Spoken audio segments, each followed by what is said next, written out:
हम ऊंचे लोगों से, ऊंचे पदों पर बैठे लोगों से, नेताओं से, सेलिब्रिटीज से, ये चाहे खिलाड़ी हों, कलाकार हों, कुछ भी हो, उनसे यही अपेक्षा करते हैं कि वो जब मुंह खोलेंगे तो कुछ अच्छा बोलेंगे।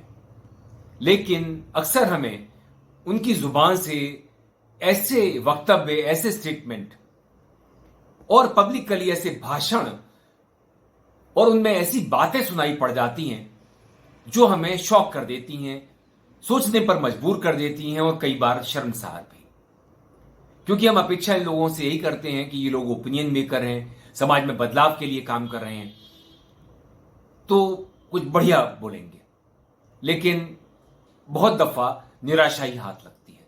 वैसे ही अमीर लोगों से अपेक्षा की जाती है कि इनका दिल भी बड़ा होगा।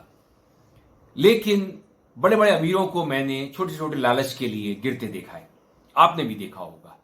कमेंट बॉक्स में लिखिएगा अगर आपका अनुभव ऐसा हुआ हो तो। नमस्कार दोस्तों, मैं अरविंद दिल से मैं आपका अभिवादन करता हूं।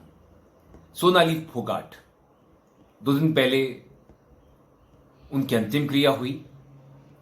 जिस तरह से उनकी मृत्यु हुई उस पर तमाम सवाल अभी तक हैं। उनका पीए सुधीर सागवान, साथी एक था वहां पर सुखविंदर, उन पर आरोप हैं, गिरफ्तार हो चुके हैं वो लोग। बाकी अब सब जांच का विषय रहेगा। कुछ लोग सोनाली फोगाट के बारे में कह रहे हैं कि क्या हमारे सोनाली फोगाट जैसे रोल मॉडल होने चाहिए। शायद नहीं होने चाहिए, लेकिन अब सोनाली फोगाट इस दुनिया में नहीं है, तो अभी ये बात करने का वक्त नहीं है।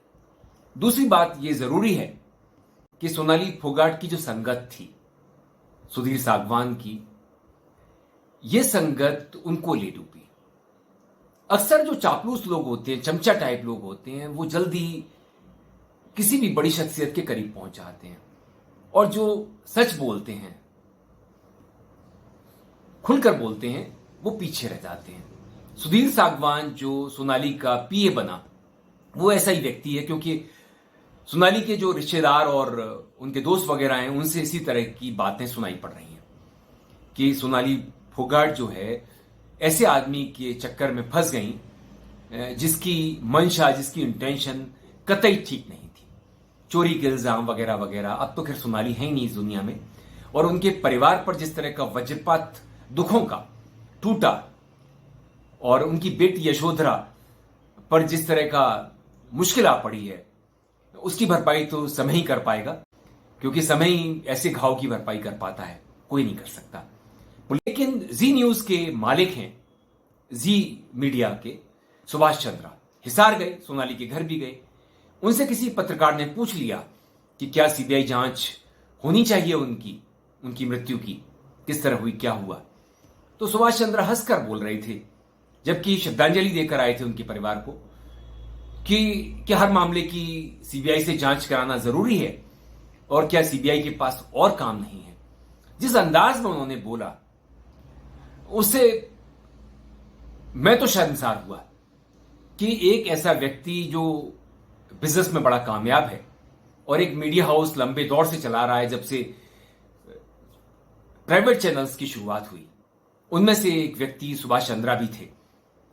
लेकिन ऐसे लोग अक्सर निराश करते हैं और ऐसा वक्तव्य जब मुस्कुरा कर देते हैं किसी की मौत पर, तो शर्म आती है। कम से कम थोड़ा इंतजार कर लिया होता मुस्कुराने के लिए, या उस पत्रकार को जवाब देने के बाद मुस्कुरा लेते तो ठीक रहता।